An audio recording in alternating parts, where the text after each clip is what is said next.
Good morning, and thank you for joining us. My name is Jessie Kershner. I'm the Water and Climate Programs Coordinator with the Oregon Watershed Enhancement Board, and I, along with Audrey Hatch, are going to be talking with you about climate smart grant making in Oregon.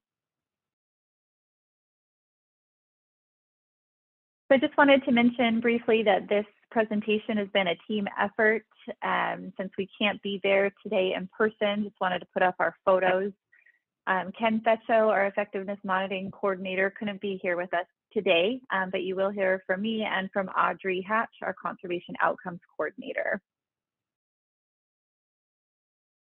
So just very briefly, I want to introduce the Oregon Watershed Enhancement Board to those of you that aren't familiar with us, and then we will be talking a lot about our efforts both internally and at the state level to integrate climate into what we do. So OWEB is a non-regulatory state agency that serves a similar role to a foundation. We're funded primarily through the Oregon Lottery, although we do receive funding from other sources as well.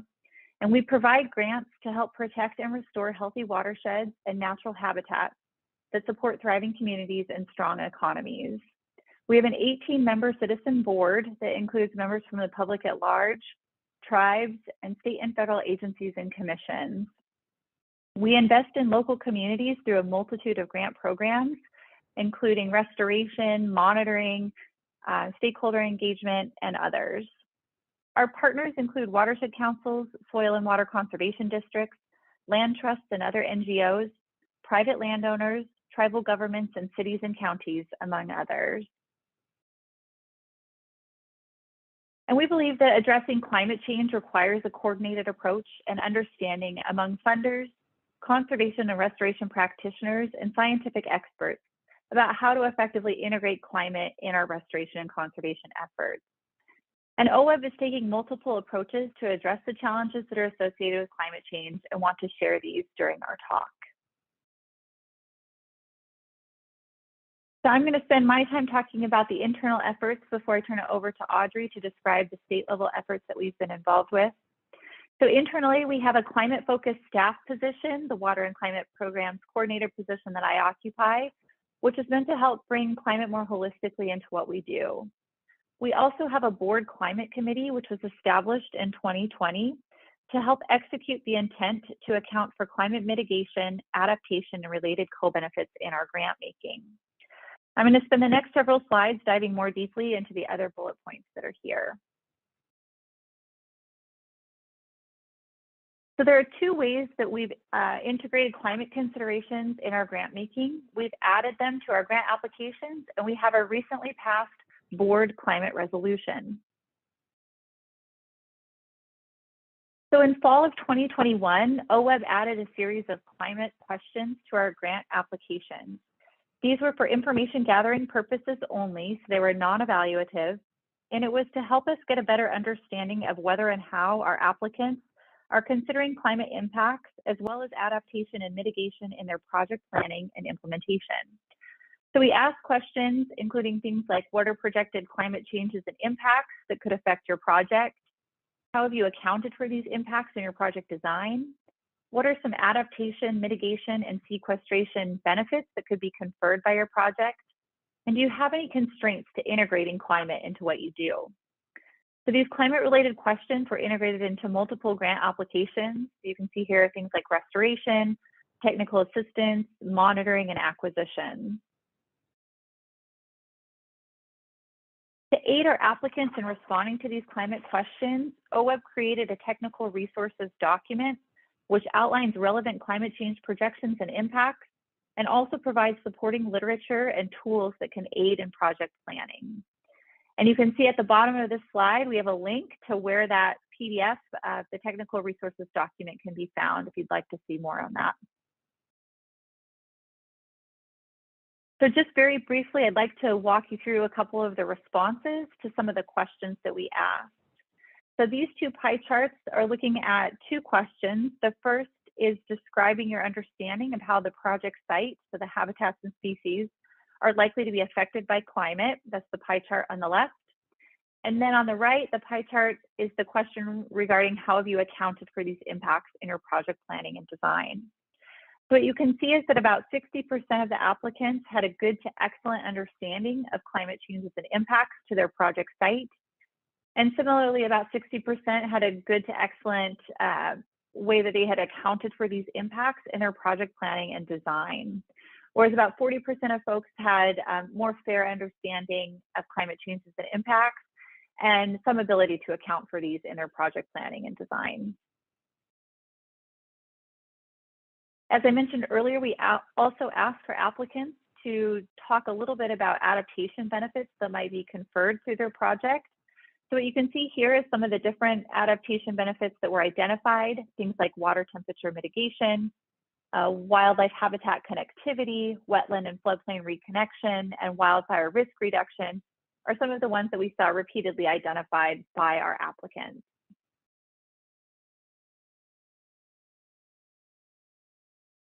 So while the climate questions so far have been for information gathering purposes only, the board just passed in January of 2022 a climate resolution, which states that OWEB will integrate climate mitigation in our adaptation, or climate mitigation and adaptation in our budgeting, investing, and policymaking decisions. And we'll do that through funding climate smart adaptation and resilience, funding projects that include meaningful emissions reductions, carbon sequestration, and protection of carbon storage, and valuing project co-benefits. The resolution also states that we will learn and apply diversity, equity, and inclusion and environmental justice principles when making our funding decisions, and engage traditionally underrepresented and impacted communities in our processes to craft meaningful solutions that are then integrated into our funding and decision-making processes. So to implement these actions, the board identified a number of different strategies, including rulemaking, to include climate-focused evaluation criteria, developing agency-level goals and metrics to track progress, and supporting and assisting our grantees and partners by providing technical resources and guidance.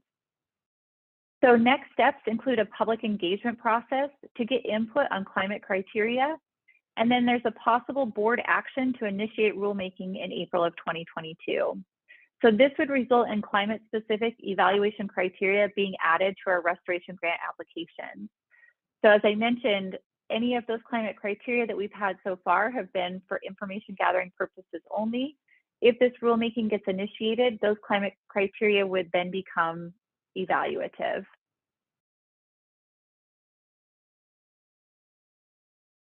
Okay, so I'm going to shift gears a little bit here, and I want to talk now about how OWEB monitoring grants support science to better understand the impacts of climate change.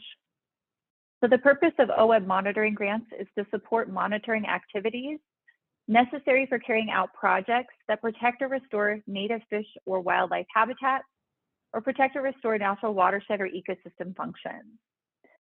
In a recent assessment of OWEB's monitoring portfolio, staff identified 20 status and trend monitoring grants that describe climate impacts over temporal and spatial scales, including 5 monitoring grants that look at continuous stream flow, so they collect water quantity over several monitoring cycles, or have recently established a stream flow monitoring network that will be going for multiple years. We also have grants to fund 8 continuous water temperature monitoring over several years, and 7 fish monitoring grants that collect fish population trends over multiple years. So very briefly, I just want to give 2 specific examples of OWEB monitoring grants, which help to answer climate-related questions.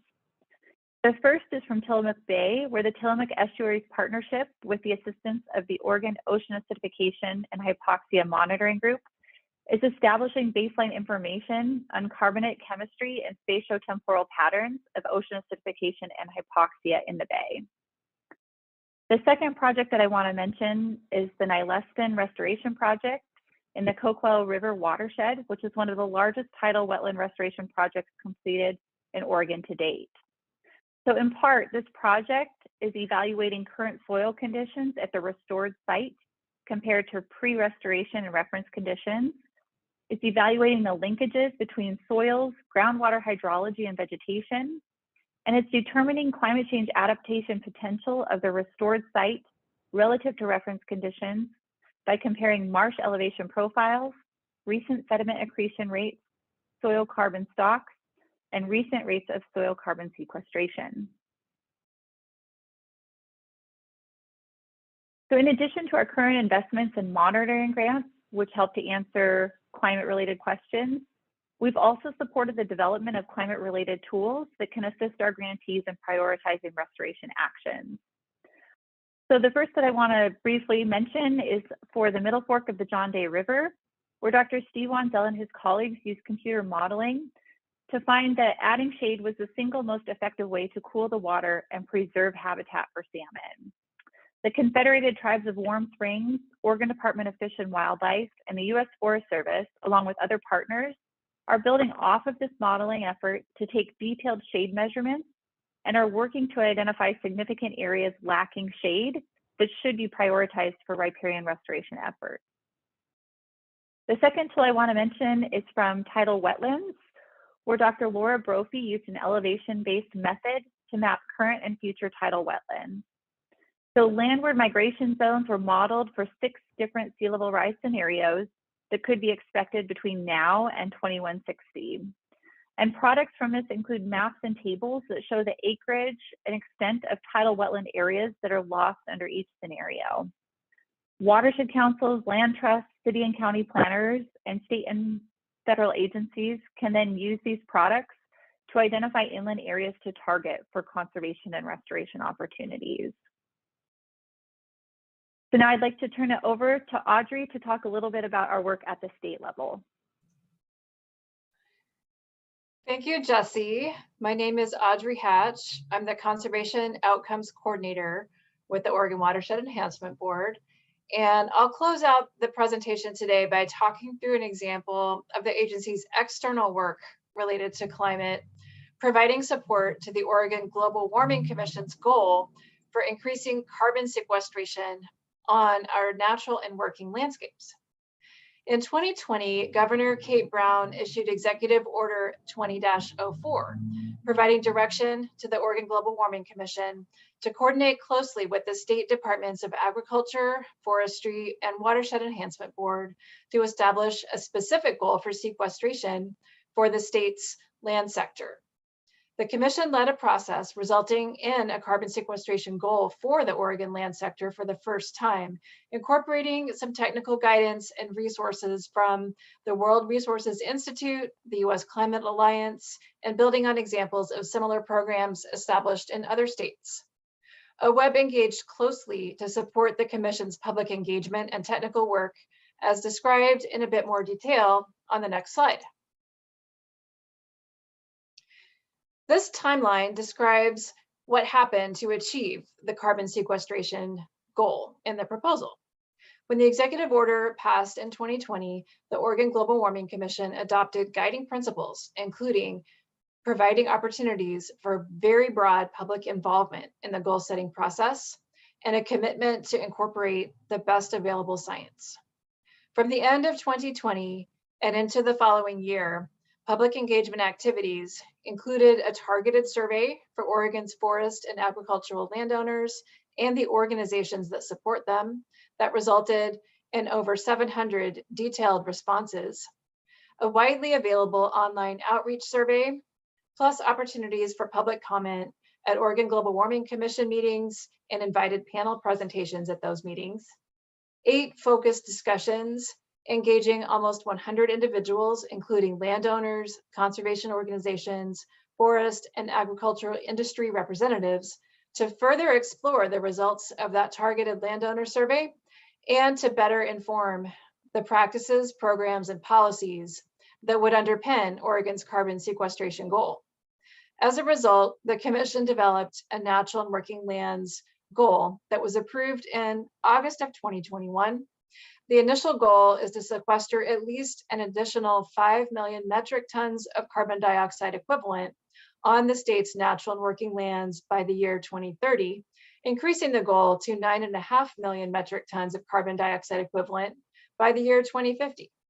And that sequestration goal is in addition to Oregon's sector-based emissions reduction goals as previously established by the legislature and as updated in Executive Order 20-04. Next, we'll take a look at the recommendations. All of the public engagement results and agency leadership discussions can really be distilled down into 4 major strategic recommendations. The first recommendation is to leverage federal resources. That includes federal funding, as well as collaboration with our federal land manager partners. Federal lands comprise over half of Oregon's natural and working landscapes. And through the Oregon Plan for Salmon and Watersheds and similar efforts, our state has a strong track record of successful interagency collaboration that results in efficiencies and economies of scale. The Natural and Working Lands proposal recommends building on that foundation, the Oregon way, to really maximize the state's sequestration capabilities. At the same time, the proposal calls for more state funding and notes the need for Oregon to identify new funding sources to support the sequestration goal. Next slide, please.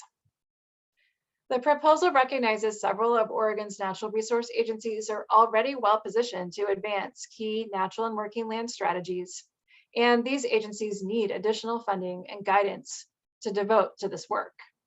Finally, the proposal recommends data inventory improvements through applied research and co-learning, specifically highlighting opportunities to build on the state's existing land use planning goals, invest in climate smart agriculture and climate smart forestry, and to enhance blue carbon, the capability for coastal ecosystems to sequester carbon. As we head into 2022 and beyond, OWEB is looking forward to continuing to engage in the interagency conversations around implementing these strategic recommendations from the Natural and Working Lands proposal. And finally, my colleagues and I would like to thank you for watching OWEB's presentation. We hope you enjoyed this overview of the agency's internal and external work on climate smart grant making. We're looking forward to opportunities when we can meet in person to discuss and get out in the field to see both the climate impacts and mitigation opportunities in Oregon, and to look at how OWEB's investments can help contribute to quantifiable conservation outcomes over time. In the meantime, we would love to hear from you. Myself, Audrey Hatch, OWEB's Conservation Outcomes Coordinator, Jesse Kershner, OWEB's Water and Climate Coordinator and my co-presenter today, and Ken Fetcho, OWEB's Effectiveness Monitoring Coordinator, are all available to answer your questions. Thank you.